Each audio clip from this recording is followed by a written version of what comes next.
Hello dear friends. Today's we'll be discussing about blood gas analysis and acid-base imbalance.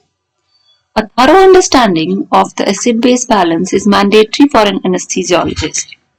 However, understanding of ABG and its interpretation can be a very confusing and a difficult task. So firstly, why the ABG is done? Acid-base arterial blood gas is a clinical test that involves measurement of pH of the arterial blood and the amount of oxygen and carbon dioxide dissolved in the arterial blood. It is routinely used in the diagnosis and monitoring of predominantly critically or acutely ill patients who are being cared in the hospital ICUs and the emergency rooms. This test allows assessment of two related physiological functions, namely the pulmonary gas exchange in terms of oxygenation and ventilation and the acid-base balance of the body. So before starting with the ABG, first we will begin with the procedure. As the accurate results of an ABG depend on the proper manner of collecting, handling and analyzing the sample. So once you start with the procedure, start with introducing yourself to the patient. Explain the procedure and gain consent. Tell the patient that the local anesthetic will be used but some discomfort might be there. Check for any contraindications. These can be cellulitis or infection at the puncture site, absence of pulse, negative Allen's test, history of any coagulopathies or arterial spasm or severe peripheral vascular disease, dialysis shunts, etc. Now the common sites for taking an arterial sample are radial artery, brachial, femoral, dorsalis pedis and the posterior tibial arteries. Gather your equipment like gloves, gauze, alcohol wipe, tape, ABG syringe and local anesthetic. Perform a modified Allen's test on the patient. This test is done to assess the blood supply to the hand. Ask the patient to make a tight fist and hold. Press on each side of the wrist. Ask the patient to relax and release the pressure over the radial artery. The color should return to the entire hand within 5 to 15 seconds with the adequate ulnar blood supply. Now once the Allen's test is done, palpate the radial artery to assess its course. Clean the site for at least 30 seconds and allow it to dry. Prepare yourself by donning the apron, wash hands and donning gloves. Prepare and administer the local anesthetic subcutaneously over the planned puncture site, making sure to aspirate so that you are sure that you are not inside a blood vessel prior to administration of local anesthetic. Insert the needle at 45 degrees and observe for flashback and allow the syringe to self-fill. Remove the needle and apply firm pressure over the puncture site. Engage the needle safety guard, dispose of the shard and cap the syringe immediately, label and send for analysis. Now, as the ABG has been done, the sample has been taken, but there can be several sampling errors while taking out an ABG. Let's discuss some of them. Firstly, use of excessive heparin. Ideally, pre-heparinized syringe should be used. Now, if pre-heparinized syringes are not available, syringes should be flushed with 1 in 10,000 heparin and rinsed. Do not leave excessive heparin in the syringe as heparin can have a dilutional effect in term and it can show low bicarb levels, low PCO2 and high serum sodium levels. Now the syringe size is also very important as alteration of the results can occur with the size of the syringe or needle and the volume of the sample. Syringes ideally must have more than 50% of the blood. For that reason, use only 3 ml or smaller syringes. The blood gas analyzer machines are controlled for normal body temperature. So in case of hypo and hypothermia, it can affect the bicarb and the PCO2 values. Presence of air bubble whose relative volume is up to 1% of the blood supply in a syringe is a potential source of significant error, as contact with the air bubble can lead to higher PO2 and lower PCO2 levels. Seal the syringe immediately after sampling. In patients with a marked increase in WBC count or increased platelet count, it can show decreased PO2 levels as these cells can consume oxygen. For that reason, either immediately analyze the sample or transport it via the cold chain at the earliest. Now, the sample should either be analyzed within 30 minutes. If you anticipate a delay of more than 30 minutes, use of glass syringe and an ice slurry is recommended. Insufficient mixing of the sample can result in coagulation of the sample. For that reason, thoroughly mix the sample by inverting it several times and rotating it between your palms.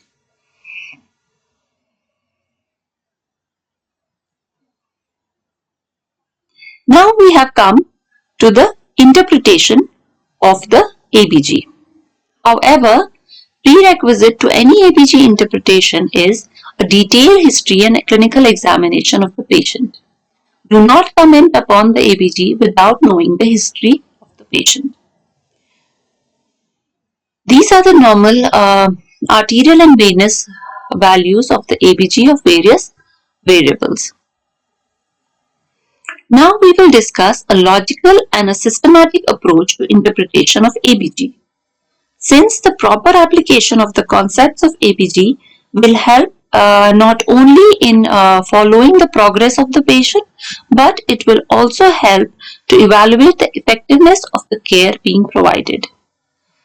The ABG can be interpreted in various steps from 1 to 9, of which the first 5 steps are most important. The step 1 is to assess the validity or the authenticity of the ABG. This can be done with the use of the nomogram. So this is the nomogram which gives the relationship between the H positive ions and the pH of the blood. It can, so in your ABG, the pH should correspond with the H positive ions in the blood. So supposingly, I will give you an example. Supposingly in your pH, the ABG shows to be 7.23. At this pH, it should correspond with the H positive ions given in the nomogram. So you can easily check for the authenticity by subtracting from 80 the last 2 digits after the decimal in pH. Supposing a pH of 7.23 is there, by subtracting from 80, 23, that will be 57. So 7.23, going back to the nomogram, will lie between 7.2 and 7.3, and the H positive ions will lie between 50 and 63, which is showing to be 57 in this. So our ABG in this case is authentic.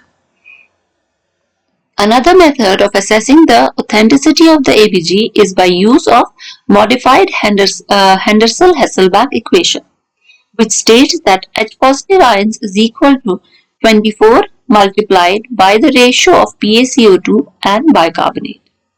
This calculated value must match with the nomogram and indicates the validity of the ABG. So we will again apply this in an example. So for example, in this patient, the pH is 7.41, the PCO2 levels are 46.8 and the bicarb levels are 30.1. Applying these levels in the Henderson-Hasselbalch equation, we get H positive ions to be 37.31. So for a pH of 7.4 and H positive ions of 37, it should match with the nomogram. So check it with the nomogram, pH of 7.41 and H positive ions of 37. So here it is 40. So this ABG is authentic. So, to sum it up, if the expected pH is equal to the measured pH, the ABG is authentic. Now, step 2 is to see for oxygenation. For oxygenation, you will look at the PaO2. However, you should never comment upon oxygenation status of a patient without knowing the corresponding FiO2 or what oxygen therapy the patient is on. At room temperature, the normal arterioalveolar gradient is 5 to 15 millimeter of mercury. The PaO2 for age can be calculated from the formula 109 minus 0.45 multiplied the age in years. So the determinants of the PaO2 will be age, the fractional inspiratory oxygen and the atmospheric pressure. As the age increases, the expected arterial oxygen partial pressure will decrease, and this can be seen from the formula. And as the FiO2 increases, the expected PaO2 will increase. In a patient with normal functioning lungs, usually the PaO2 is 5 times the inspiratory oxygen fraction. So, here the alveolar gas equation comes into takes importance. So according to that, the partial pressure of oxygen in the alveolar gas is equal to the barometric pressure minus the water vapor pressure multiplied by the fraction of inspired oxygen minus the ratio of partial pressure of carbon dioxide in the ABG by the respiratory quotient. From this, we can also categorize the ARDS patients into 3 types, that is the mild, moderate and the severe category for the patients who are on mechanical ventilation. Normally the PaO2 by FiO2 ratio is 400 to 500. In mild cases it is between 200 to 300, and in moderate case of acute respiratory distress syndrome it is 100 to 200, and severe cases of ARDS less than 100. So we will apply this PF ratio in this ABG. So in this ABG, the PO2 levels are 50. So we'll take up this ABG first. In this ABG, the PO2 levels are 97, and the ABG is showing the FiO2. It has been done on room air, so 21% FiO2. So if the PF ratio was calculated like this, it would come out to be 466, showing a normal lung. However, this ABG was done actually on a patient who was on non-invasive ventilation with an FiO2 of 80%. So, it is very important that you know the exact FiO2. So, once we apply the exact FiO2, that is 0.8, 97 divided by 0.8, that comes to be 121. So, this patient falls into moderate category of ARDS rather than a normal patient. So we'll take up another example. In this case, the patient has PaO2 of 58, and it is again done at room temperature. So again, it's the cause of error. If we would have taken that this, it would show an PF ratio of 277, which will show only a moderate or mild category of ARDS, while as this patient is on ventilator with an FiO2 of 100%. So once you apply that, it falls, PF ratio comes out to be 58, and it comes in severe category. So always the ABG should be done and interpreted with the corresponding FiO2 taken into consideration. Step 3 would be to assess for acidosis or alkalosis. For that, look at the pH. The normal pH is 7.35 to 7.45. So if the pH is less than 7.4, it is referred to as acidemia, and the condition is known as acidosis.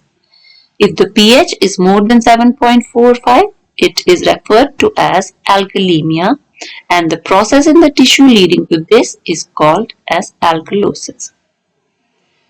Going to the step 4, you will have to identify the primary disorder. whether it is metabolic or respiratory. The pH is directly proportional to bicarbonate levels and indirectly proportional to the CO2 levels. These two things are controlled by kidneys and the lungs respectively. So an easy way to remember this is that in case it is a metabolic disorder, the pH and the PCO2 they go in the same direction. While as in case of a primary respiratory disorder, the pH and the PCO2 move in the opposite direction. So we will recap what we have already learned. The pH is directly proportional to bicarb levels and indirectly proportional to the carbon dioxide levels, where the bicarbonate levels are directly proportional to the function of the kidneys, while as the CO2 is primarily controlled by the lungs. Next is, if the disturbance is primarily respiratory, then what are the causes? So for a primary respiratory cause, firstly we will take up acidosis. So what are the causes of respiratory acidosis? Number one, it can be because of airway or pulmonary parenchymal disease like upper or lower airway obstruction. In the parenchymal, it can be because of pulmonary edema, ARDS, pneumonia or perfusion defects. Extrapulmonary causes like CNS depression due to head injury or medications, neuromuscular disease or ventilatory restriction due to pain or chest wall injury. There can be increased CO2 production leading to respiratory acidosis, which can be due to large caloric loads, malignant hyperthermia, intense shivering, prolonged seizure activity, thyroid storms or external thermal injury. Now coming to the second, that is the causes of respiratory alkalosis. In this case, the carbon dioxide will be washed out. So this can be due to CNS stimulation, either due to fever, pain, thyrotoxicosis. In the initial stages of pneumonia, when the patient is hyperventilating or in pulmonary edema, drugs such as catecholamines, sepsis or pregnancy, in which the patient is hyperventilating, or because of anxiety or fear. Now, step 5. Now, if we have a primary respiratory disorder, what is it, acute or is it chronic? In acute respiratory disorder, the pH will change by 0.008 for every change in carbon dioxide levels. While as for a chronic respiratory disorder, the pH will change by 0.003 for every change in PaCO2. Step 6 will be, once there is respiratory disturbance, there will be compensation by the metabolic system. In case of respiratory acidosis, the metabolic compensation will be by the change in the bicarb levels. So in acute respiratory acidosis, the bicarb levels will increase by 1 millimole per liter for every 10 millimeter rise in carbon dioxide levels. While in chronic respiratory acidosis, for the bicarb levels will increase by 3.5 to 4 millimoles per liter for every 10 millimeter rise in CO2 levels above 40 millimeter of mercury. Now, metabolic compensation in case of respiratory alkalosis. In acute respiratory alkalosis, the bicarb levels will fall by 2 millimoles per liter for every 10 millimeter fall in CO2 levels below 40 millimeter of mercury. And for chronic respiratory alkalosis, the bicarb levels will fall by 5 millimoles per liter for every 10 millimeter fall in CO2 levels.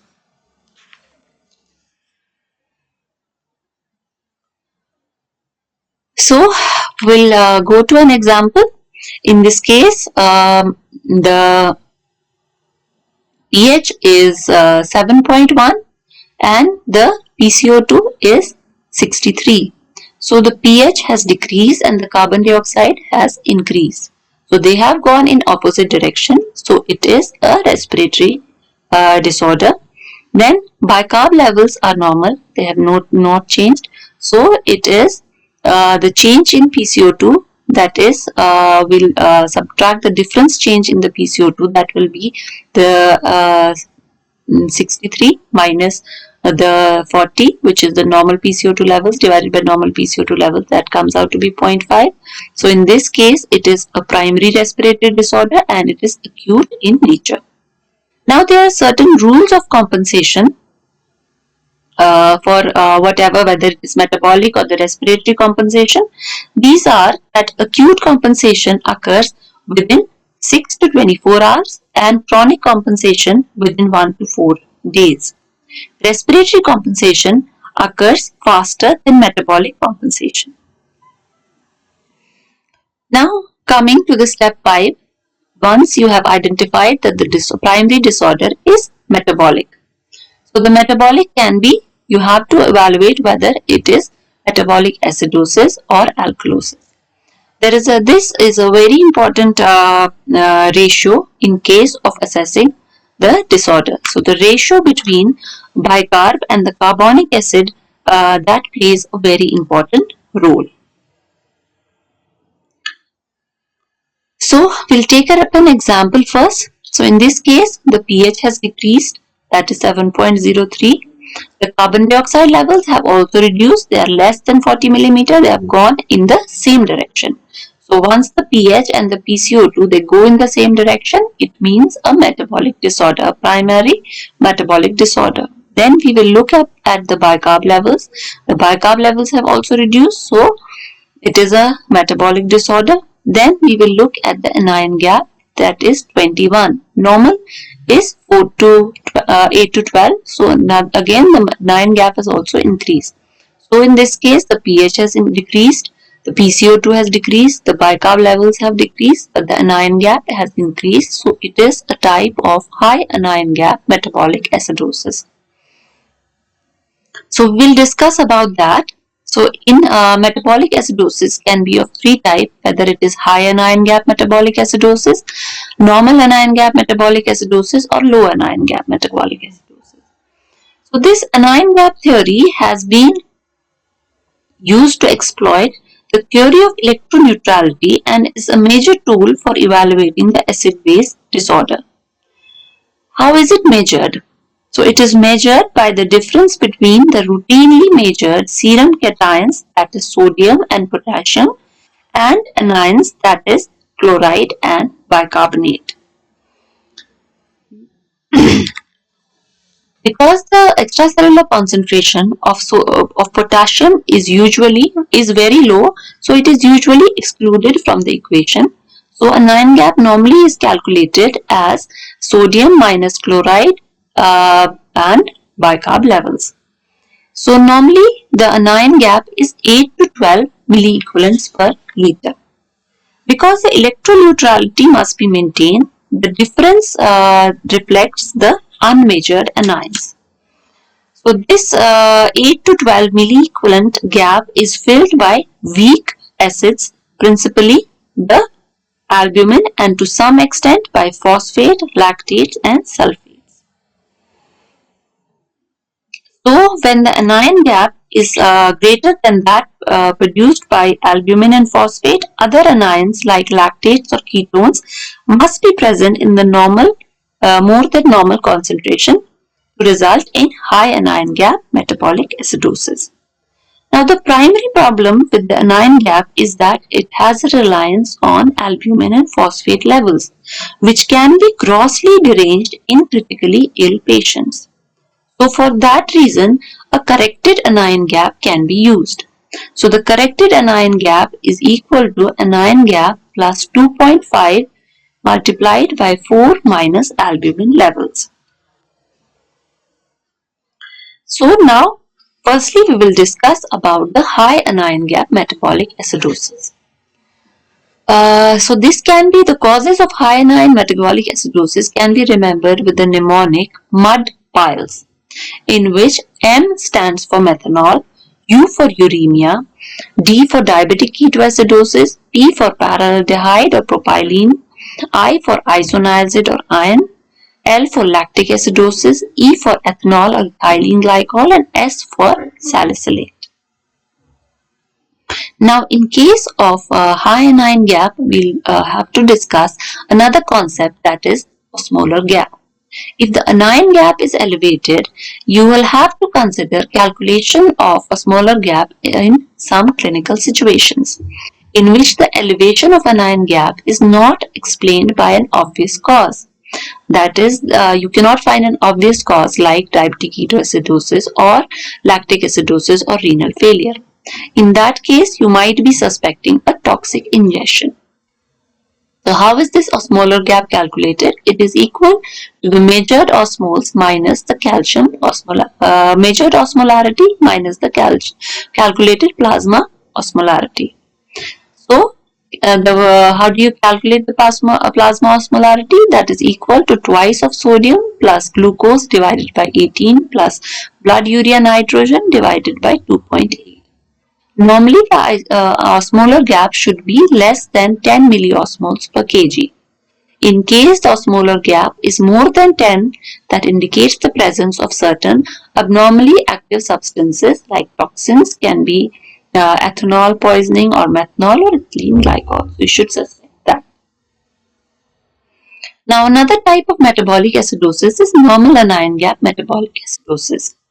The reasons can be in hypokalemia, like because of the GI loss of bicarb, that is in ureterosigmoidoscopy or diarrhea or ileostomy, or there is renal loss of bicarb, like in cases of proximal renal tubular acidosis or carbonic anhydrase inhibitors. Or it can be in normo or hyperkalemic cases, like in renal tubular acidosis in cases of ATN, chronic tubulointerstitial disease, distal renal tubular acidosis, that is type 1 and type 4, or pharmacological causes like presence of ammonium chloride or calcium chloride ingestion, hyperalimentation, or dilutional acidosis.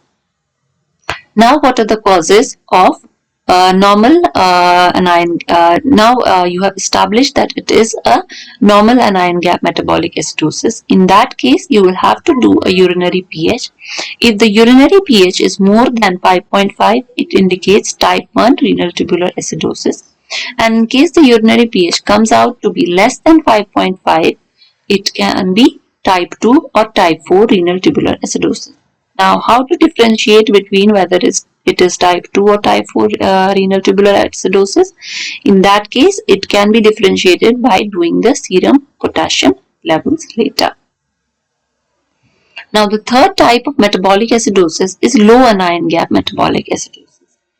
In this, there is a reduction in the unmeasured anions, primarily hyperproteinemia, or it can be due to excess of unmeasured cations like lithium, or excessively abnormal positively charged proteins, like in cases of multiple myeloma. Now you have established that it is a case of metabolic disturbance. Now look for the compensation, which will be done by the respiratory system. Now, if it is a case of metabolic acidosis, the expected PaCO2 can be calculated from the formula 1.5 multiplied by bicarbonate plus 8. While in case of metabolic alkalosis, expected PaCO2 can be calculated by the formula 0.7 multiplied by bicarb levels plus 21. So we will apply this with one example. So this is a case of which we previously also took, of metabolic acidosis. Now the compensation has occurred. So in this case, you can calculate the expected PCO2 by applying to this formula. It comes out to be 1.5 multiplied by bicarb levels, which are 16, plus 8 plus minus 2, that comes out to be 32.6.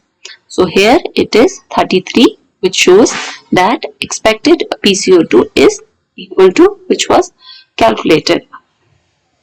So, however, if PCO2 comes out to be less than the expected PCO2, you can suspect concomitant respiratory alkalosis, and in case PCO2 comes out to be more than the expected PCO2, then it is concomitant respiratory acidosis. Now, step 9 is to calculate the gap-gap or the delta-delta ratio. That is called as the gap-gap approach. This is an approach which is used in mixed metabolic disorder. For example, in cases of increased anion gap from diabetic ketoacidosis plus normal anion gap from diarrhea. So in this case, it can be identified by using the relationship between the anion gap and the bicarb levels, which is called as the gap-gap ratio. So this is calculated by the ratio change in the anion gap to the ratio change in the bicarb levels. So the delta anion gap is calculated by anion gap minus 12, while as the delta bicarb levels are calculated by 24 minus bicarb levels. So the gap-gap will be equal to the delta change in anion gap minus the delta change in bicarb levels. Normally, it should be plus minus 4. If the gap is more than 4, then concomitant metabolic alkalosis is suspected, and if the gap is more than 4, is less than 4, then concomitant acidosis is present. So, in case the delta anion gap divided by the delta bicarb is equal to 1, it means it is a case of pure high anion gap metabolic acidosis. While as if the ratio of delta anion gap that divided by delta bicarb, that is gap-gap ratio, is more than 1, that indicates associated metabolic alkalosis, while as if the gap-gap ratio is less than 1, it indicates associated normal anion gap metabolic acidosis. Now we will take up the causes of metabolic alkalosis. Metabolic acidosis causes have already been dealt with. We will come to the causes of metabolic alkalosis.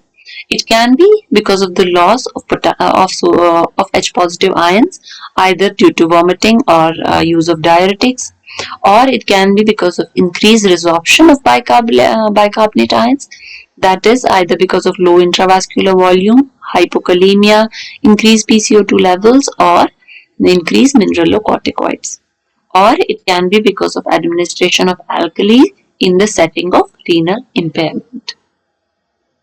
In case metabolic alkalosis is present, you'll have to look for urinary chloride. If urinary chloride turns out to be less than 20 milliequivalents per liter, it is a case of chloride responsive metabolic alkalosis, or there is depletion of extracellular volume. So in this case, it will respond to sodium to normal saline administration. While as if urinary chloride turns out to be more than 20 milliequivalents, it is case of chloride unresponsive metabolic alkalosis. So it will not respond to normal saline administration. You will require to give KCl. So we will recap the rules for rapid interpretation of ABG. So firstly, look at the pH. If the pH is less, that is it is acidosis, look at the PCO2 and bicarb levels. If the PCO2 has increased, it means they are going in opposite direction, the pH and PCO2, it is a primarily respiratory disorder. Now you have established it is a respiratory disorder, see whether it is acute or chronic. Now look for the metabolic compensation.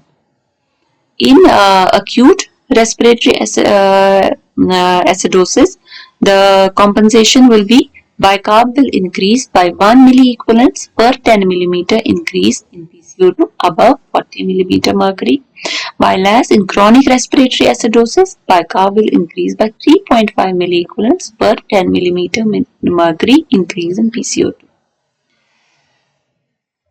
Now, in case the pH is less but the PCO2 has increased, it means they are going in the same direction. The PCO2 has also increased, the bicarb has also increased. So all of them are going in the same direction. It means it is a primarily metabolic disorder. So it is a case of metabolic acidosis. In that case, calculate the expected PCO2. It can be calculated from the formula 1.5 multiplied by bicarbonate plus 8. In case the bicarb has decreased, see the anion gaps. If the anion gap is normal, It can be a case of hyperchloremic metabolic acidosis. If the anion gap is increased, then it is a case of high anion gap metabolic acidosis, and look for the causes.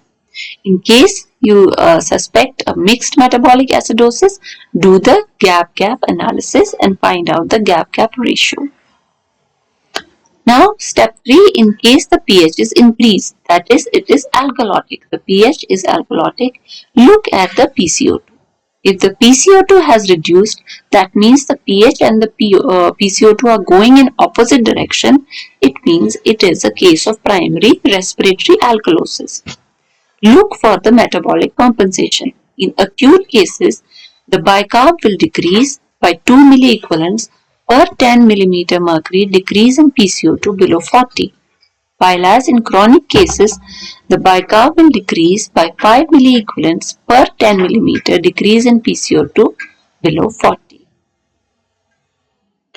If the PCO2 has increased and bicarb has also increased, it means it is a primary metabolic alkalosis. Since the pH, PCO2 and bicarb are going in the same direction, it means it is a metabolic disorder. So the expected PCO2 will be calculated by the formula 0.5 multiplied by bicarb plus 21. In case of metabolic alkalosis, you have to check for urinary chloride. If the urinary chloride is less than 20, it indicates a chloride responsive metabolic alkalosis or extracellular volume depletion. In case the urinary chloride is more than 20, that it is a case of chloride resistant alkalosis. In case the pH is normal, so it can be a normal ABG or a mixed disorder can be suspected. For a mixed disorder, calculate the difference change in bicarb level and the difference change in the PaCO2 levels. Whichever is more will be the dominant disorder. So with that we have come to an end. These are some of the complications which can be due to the ABG. I hope you have understood the basic procedure, sampling, interpretation and application in the patient care of the ABG. So happy reading to you. Thank you.